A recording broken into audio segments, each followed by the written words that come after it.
Hello everyone, कैसे हैं आप लोग। जैसा कि आप जान रहे हैं कि भारत के ऑपरेशन सिंदूर लॉन्च करने के बाद से पाकिस्तान पूरी तरह से तिलमिला गया है, बौखला गया है। ध्यान रखिए, पाकिस्तान आर्मी के ही एजेंट्स हैं, उन्हीं के विंग की तरह टेररिस्ट काम करते हैं और टेरर इंफ्रास्ट्रक्चर पर ऐसी करारी चोट के बाद इनका तिलमिला जाना बिल्कुल स्वाभाविक था। और पाकिस्तान ने हमारे बॉर्डर एरियाज में सिविलियन पॉपुलेशन को टारगेट करते हुए हैवी आर्टिलरी फायरिंग की, जिसमें 15 लोगों की जान भी जा चुकी है, इनमें बच्चे भी हैं और तस्वीरें आपने देखी हैं। न सिर्फ इन्होंने ये हैवी आर्टिलरी फायरिंग की, बल्कि इन्होंने ड्रोन अटैक्स या मिसाइल सिस्टम्स का भी यूज करने का पूरी रात प्रयास किया, जैसा कि आज भारत सरकार की एक प्रेस रिलीज में हम लोगों को बताया गया है। अगर आप इस प्रेस रिलीज को देखें जो कि भारत ने ऑफिशियल कम्युनिकेशन किया है, तो इसमें कहा गया है कि on the night of 7 and 8, याद रखिएगा 6 और 7 की नाइट पर हमने ऑपरेशन सिंदूर लॉन्च किया था। On the night of 7 and 8 में Pakistan attempted to engage a number of military targets in northern and western India. तो हमारे उत्तरी और पश्चिमी क्षेत्रों में इन्होंने काफी अटैक किया, इंक्लूडिंग अवंतीपुरा, श्रीनगर, जम्मू, पठानकोट, अमृतसर, कपूरथला, जलंधर, लुधियाना, उधमपुर, भटिंडा, चंडीगढ़, उतरलई, भुज, यानी गुजरात से लेकर जम्मू तक। ठीक है, तो इनफैक्ट श्रीनगर तक, तो श्रीनगर से लेकर ये गुजरात तक इन्होंने ये टारगेट किए। लेकिन भारत का जो पिछले कुछ समय से हमारी तैयारियां चल रही थी, उस क्रम में हमने अपना एयर डिफेंस सिस्टम बहुत ही स्ट्रांग कर लिया है। यह मैसेज ना सिर्फ पाकिस्तान के लिए है, बल्कि यह मैसेज चीन के लिए भी है कि उनकी तरफ से भी अगर कोई हिमाकत की जाएगी तो निश्चित रूप से हम अपने को न सिर्फ बचाएंगे, बल्कि हम बहुत ही भयंकर तरीके से वार भी करेंगे। आगे ध्यान दीजिएगा कि यह अटैक किया गया, इसके बाद these were neutralised by the integrated counter US grid and air defence systems. तो जो हमारा एयर डिफेंस सिस्टम्स हैं, जिसमें कि आप S-400 के बारे में ऑलरेडी जान रहे हैं कि वो एक बड़ी रेंज को से आने वाले हर तरह के खतरे का एक तरह से करारा सुरक्षा कवच है। इसे हम लोग सुदर्शन चक्र के नाम से भारत में इंक्लूड कर चुके हैं और रशिया से ये हम लोगों ने लिया है। इस S-400 को लेने के क्रम में अमेरिका ने हमारे ऊपर सैंक्शंस लगाने की भी धमकी दी, पर उसको भी दरकिनार करते हुए भारत सरकार ने यह प्रोक्योर किया है। ठीक है, हमारे पास एडवांस्ड एयर डिफेंस सिस्टम आकाश नाम से भी है, जो कि 15 से 30 किलोमीटर की एल्टीट्यूड पर चाहे वो कोई फाइटर जेट हो, चाहे वो मिसाइल हो, क्रूज हो, बैलिस्टिक हो, सबको टैकल कर सकता है। इससे ऊपर के एल्टीट्यूड में और लॉन्ग रेंज पर हमारे पास पृथ्वी एयर डिफेंस भी है।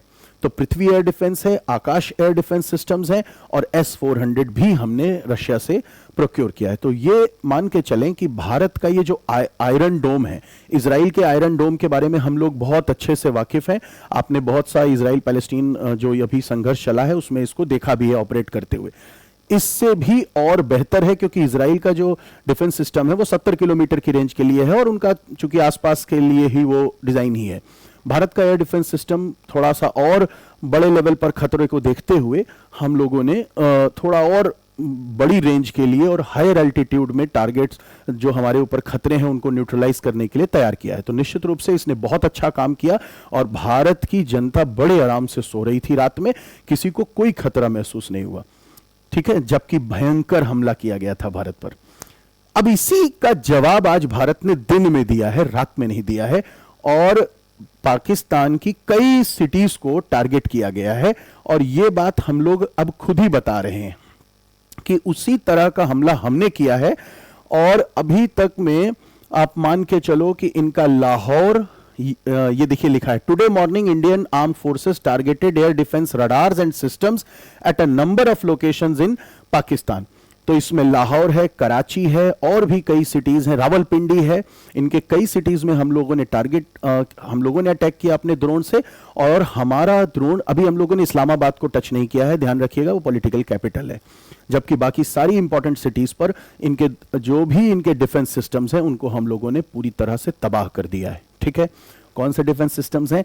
चाइना का HQ-9 है। और यहां पर मैं आपको बार बार समझाने की कोशिश कर रहा हूं कि ये भारत पाकिस्तान संघर्ष तो है ही, लेकिन ये सीधे सीधे चाइना को भी जवाब है कि आपके एयर डिफेंस सिस्टम्स जो आप जगह जगह मार्केट कर रहे हैं, बेच रहे हैं, इजिप्ट को भी बेचा है, ईरान भी इन्हीं का एयर डिफेंस सिस्टम यूज करता है, अफ्रीका के कुछ और देश भी हैं, कुछ और कंट्रीज भी हैं, नाम में अभी नहीं ध्यान आ रहे हैं, लेकिन कम से कम 8 से 10 देश ऐसे हैं जो चाइना का ये एयर डिफेंस सिस्टम्स यूज करते हैं।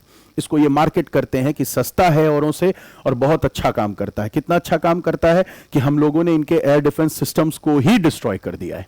तो this war, yes it is against Pakistan, but it is a message to China as well।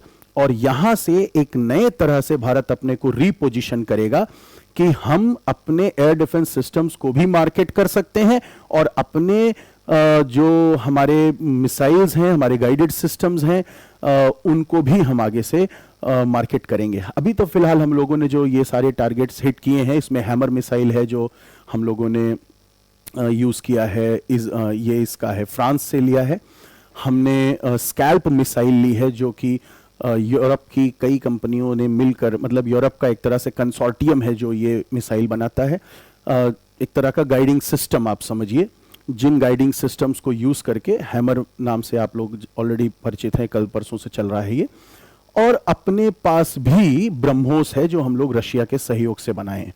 मुझे नहीं लगता कि अब तक भारत ने ब्रह्मोस यूज किया है, लेकिन कुछ चीजें हम लोग अभी ब्रह्मास्त्र की तरह बचा कर भी रखे हैं। अभी तो ये शुरुआत है।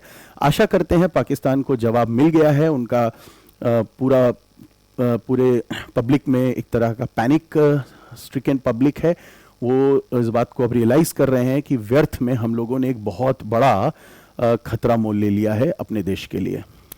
एक और बात जो कि विपक्ष के लिए मैसेज है, ध्यान रखिएगा, हमारे राफेल ने बहुत भयंकर तरीके से भारत के का सीना गर्व से चौड़ा किया जब हम पाकिस्तान के अंदर घुसकर मार के आए। ड्रोन के पहले की बात है, 6 और 7 जो ऑपरेशन सिंदूर है। इस रफाल को जब भारत सरकार प्रोक्योर कर रही थी तो प्रधानमंत्री जी को चौकीदार को चोर तक कहा गया है। 1 रुपए की भी बेईमानी नहीं हुई, जिसको सुप्रीम कोर्ट ने मोहर लगाकर कह दिया और विपक्ष के नेता ने माफी तक मांगी सुप्रीम कोर्ट में। पर क्या क्या आरोप विपक्ष लगाता था। इसी तरह से एक और बात, जो अभी जिन ड्रोन का हम लोग यूज कर रहे हैं उनका नाम अगर आप ध्यान से देखें तो इस ड्रोन का नाम है स्काई स्ट्राइकर कैमिकेज ड्रोन। और इस कंपनी, ये कंपनी एल्बिट सिस्टम्स है जो ये ड्रोन डिजाइन करती है। ध्यान से देख लीजिए, ये ड्रोन है आपका स्काई स्ट्राइकर कैमिकेज। कौन डिजाइन करता है? एल्बिट सिस्टम, इजरायली कंपनी है। इसका शेयर रॉकेट कर गया है नैस्डैक में, ठीक है। और ये कंपनी भारत में आकर बेंगलोर में ड्रोन बना रही है मेक इन इंडिया प्रोग्राम के तहत। तो मेक इन इंडिया का भी बहुत मजाक बनाया गया। कौन इसमें भारत की तरफ से पैसा लगा रहा है?